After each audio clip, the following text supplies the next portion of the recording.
हरियाणा के सीएम मनोहर लाल खट्टर पहुंचे गुरुग्राम कष्ट निवारण समिति की बैठक में कुल 19 समस्याएं सुनी मनोहर लाल खट्टर ने। पिछली 5 समस्या और 14 नई समस्याएं की गई शामिल। तमाम अधिकारी भी मौजूद रहे बैठक में। गुरुग्राम के विधायक सुधीर सिंगला सहित अन्य नेता भी रहे मौजूद।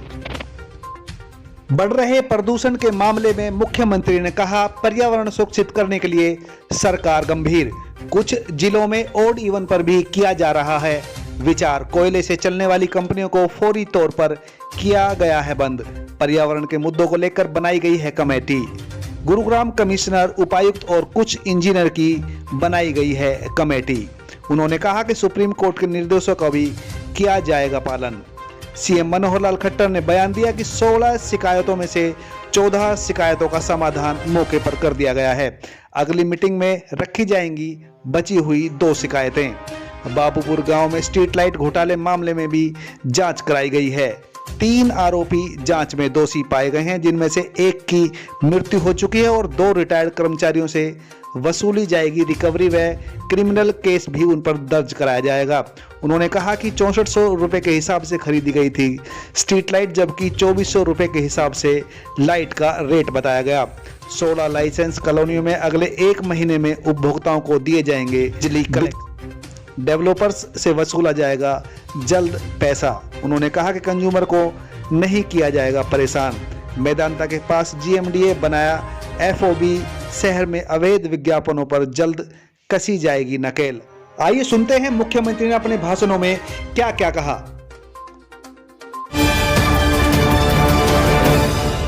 स्टेडियम है, वहाँ जब मेदांता रोड पर आते हैं तो जो रोड के ऊपर ट्रैफिक ज़्यादा होने के कारण से नौजवान खिलाड़ी वगैरह सारे होते हैं, उनको सड़क पार करने में कठिनाई आती है। ऐसी शिकायत है। कभी कोई एक आधा एक्सीडेंट भी पहले हुआ है। तो आज हमने एक एफओबी वो उस पर मंजूर कर दिया है और जीएमडीए उस एफओबी को बनाने का काम उनके जिम्मे है। इलीगल एडवर्टाइजमेंट का एक विषय हमारे रविंद्र जैन हैं जो मेंबरी हैं, उन्होंने ये विषय उठाया था। तो पिछले 15 दिन में काफ़ी बड़ा अभियान चलाया गया है ऐसे इलीगल एडवर्टाइजमेंट को हटाने का। और पिछले 5 साल में वैसे तो चार्जेस के रूप में भी 62 करोड़ रुपया लिया गया, लेकिन कई कंपनियों की तरफ ये एडवर्टाइजमेंट का बकाया है लगभग 400 करोड़। कुछ लोग कोर्ट में चले गए हैं, तो कोर्ट में जो स्टे लेकर के आए हैं उसको ठीक से प्रसूव किया जाएगा और स्टे को हटा करके उन सब से एडवर्टाइजमेंट के चार्जेस भी लिए जाएंगे और बाकायदा जो परमिशन लेकर के जो लगाएंगे बोर्ड्स वगैरह, उनको ही अनुमति मिलेगी। बाकी इलीगल एडवर्टाइजमेंट वो सारी बंद की जाएगी। दौलताबाद रोड पर जो इंडस्ट्रियल एसोसिएशन है, इनका एक बहुत पुराना विषय है कि उसकी जो मास्टर प्लान में गलती से जहां इंडस्ट्रियल एरिया बना हुआ है उसको रेजिडेंशियल में डाल दिया गया, जिसके कारण से उस इंडस्ट्री को कई तरह की क्लियरेंसेस मिलती नहीं थी। मास्टर प्लान को चेंज करने के लिए यहाँ से एक प्रस्ताव भेजा गया है और उसके अनुसार जल्दी मास्टर प्लान में इंडस्ट्रियल को इंडस्ट्रियल और रेजिडेंशियल को रेजिडेंशियल करके, ताकि जो उनकी कठिनाइयाँ हैं उनको दूर किया जा सके, उसको भी जल्दी क्लियर कराया जाएगा। ग्वालपाड़ी में मैं एक बार गया था, वहाँ मेरी अनाउंसमेंट्स थी, उसके अंदर कुछ काम पूरे नहीं हुए थे। वहाँ के स्कूल की नई बिल्डिंग बनानी थी, लेकिन डिपार्टमेंट ने कहा कि इसकी रिपेयर करेंगे। हमारे वहाँ के निवासियों को ये मंजूर नहीं था, तो हमने कमेटी बना दी है। तुरंत जा करके फिर से उसका एक बार उसका अध्ययन करेंगे और उसमें अगर दोबारा बिल्डिंग बनाने की आवश्यकता दोबारा से उस कमेटी को लगेगी तो बिल्डिंग बनाएंगे, नहीं तो उसको रिपेयर के ऊपर लगभग 75 लाख रुपए का जो एस्टिमेट में बनाया है वो किया जाएगा, या और भी कोई मॉडिफाई करके प्रपोजल नया आएगा तो उस हिसाब से करेंगे। जब भी कोई जानकारी मिलती है तो तुरंत कार्रवाई के निर्देश दिए जाते हैं और कार्रवाई की भी जाती है। अब चूंकि ये एक ऐसा फैलता हुआ शहर है और इस फैलते हुए शहर में इसमें बहुत से लोग अपने लालच के कारण से कहिए, अपनी उनकी आवश्यकता के कारण से कहिए, एक इलीगल कंस्ट्रक्शन करते हैं। हम दोनों के बीच में एक तालमेल बैठा करके कि कम से कम आगे ना हो तो आपने देखा कि इलीगल कॉलोनी जितनी थी उनके ऊपर हमने रोक लगाई और खासकर रजिस्ट्रियाँ 7(1) का जो रूल बनाया है, इसीलिए कि कोई भी ऐसी यानी खेती वाली ज़मीन है उसके ऊपर बिना एनओसी के छोटे प्लॉट की रजिस्ट्री नहीं होगी। और नई रजिस्ट्रियाँ जब बंद हो जाएंगी तो स्वाभाविक है नई कॉलोनियाँ बननी बंद होंगी। पुरानी जो कॉलोनियाँ हैं उनकी जो कई वर्षों से बनी हैं उनको हमने अप्रूवल के लिए वेबसाइट के ऊपर 1200 कॉलोनियाँ सारे प्रदेश में रजिस्टर किया है उन्होंने, अभी भी कुछ बची हैं। इन 1200 को कंप्लीट करने के बाद आगे फिर मौका एक देंगे उनको कि जो इलीगल कॉलोनीज़ हैं वो अपने आप को अप्रूव कराएं और बाद में डेवलपमेंट चार्जेस जमा कराएं और उनको वहाँ डेवलपमेंट के नाते से सारे रास्ते उनके दिए जाएंगे, खोले जाएंगे। हाँ, डेवलपमेंट चार्जेस हर एक प्लॉट का ये लिया जाएगा, किसी को छोड़ा नहीं जाएगा। ये बनाई जाएगी 4 करोड़ 80 लाख रुपए लगा करके और एक STP ये लगाया जाना 3 करोड़ रुपए का। तो ये अनाउंसमेंट भी पुरानी है, तो 7.8 करोड़ इसका जो भी प्रपोजल है इस समय वो MCG बना करके फाइनल करेंगे। MCG को जिम्मेदार ठहराया गया इस बात के लिए कि उनको ये काम इतना डिले नहीं करना चाहिए था, क्योंकि 2 साल हो गए हैं, इसलिए उसको भी जल्दी करेंगे। चक्रपुर में कुछ ज़मीन के ऊपर जो MCG की ज़मीन है वहाँ कुछ 6 लोगों ने कब्जा किया हुआ है और वो कब्जे के कारण से वहाँ पर कोई उनके खिलाफ कार्रवाई अभी डिपार्टमेंट ने नहीं की है। तो हमने कहा कि कोर्ट में एक स्टेटमेंट जो देनी है उसमें हम उसको तोड़ेंगे नहीं, ऐसी कोई स्टेटमेंट तहसीलदार ने दी थी, लेकिन तहसीलदार ने अपनी ओर से दी गई है, उसकी स्टेटमेंट का कोई मतलब नहीं। उस स्टेटमेंट को वापस लेके और उन 6 कब्जेदारों के खिलाफ कार्रवाई करके और कोर्ट में जैसा फिर बाद में निर्णय होगा, लेकिन एक बात तो तुरंत उससे खाली कराया जाएगा, ऐसा एक निर्देश उनको दिए हैं।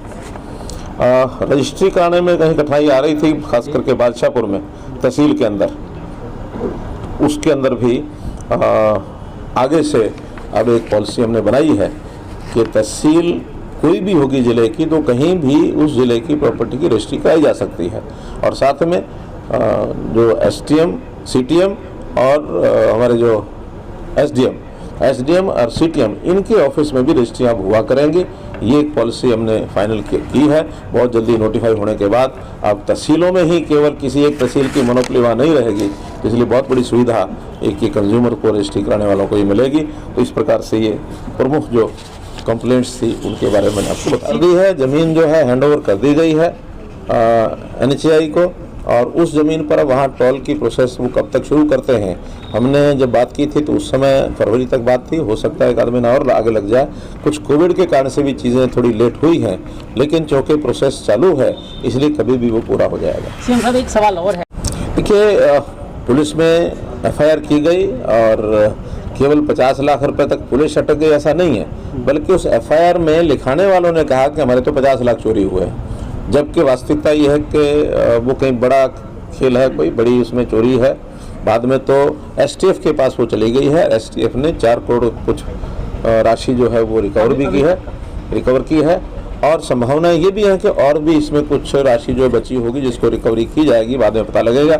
लेकिन चूँकि पुलिस से इस केस को STF को दे दिया गया है, STF इसमें ठीक से जांच कर रहे हैं और बखूबी जांच करने के बाद मुझे लगता है कि जितने लोग इसमें दोषी होंगे सब पकड़े जाएंगे, किसी को भी नहीं बख्शा जाएगा।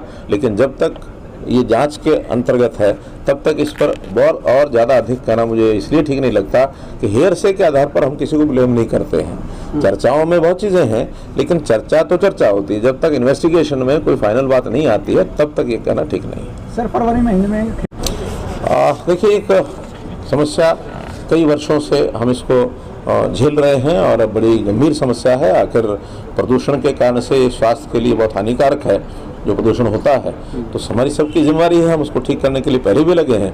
फिर भी सुप्रीम कोर्ट ने कुछ निर्देश दिए हैं। कल हमको जो निर्देश मिले हैं उसके अनुसार जैसे स्कूल कॉलेज हैं उनको कुछ समय के लिए बंद करना है, इंडस्ट्री जो है वो कुछ समय के लिए बंद करने की बात आई है, खास करके जो कोयले से चलने वाली इंडस्ट्री है, हमारे कुछ थर्मल प्लांट भी बंद किए गए हैं। वाहन जो हैं डीजल के, पेट्रोल के 10 साल और 15 साल के जो ज़्यादा पुराने हो गए उनको सड़कों से हटाने की बात की गई है और हम विचार कर रहे हैं कि ऑड इवन का भी अगर कोई प्रपोजल एक आधे में सब लोगों ने मिलकर अगर विचार किया, उसकी सहमति दी, तो वो भी हम करने वाले हैं। और कुल मिलाकर ये समस्या गंभीर है। आज गुरुग्राम में एक कमेटी हमने इंजीनियर्स की बनाई है जिसमें हमारे कमिश्नर MCG और DC साहब भी, ये सब मिल करके उस कमेटी में विभिन्न डिपार्टमेंट्स जो इंजीनियर्स जो हैं बैठ करके कोई उसका और कोई व्यवस्था बनाई जा सकती है जिसमें से प्रदूषण को हम कम कर सकें, तो इसके लिए विचार करेंगे और निश्चित रूप से प्रदूषण खत्म हो ये लड़ाई हमने लड़नी है। किस प्रकार से पर्यावरण बना रहे ये हम सबके लिए बहुत चिंता का विषय है।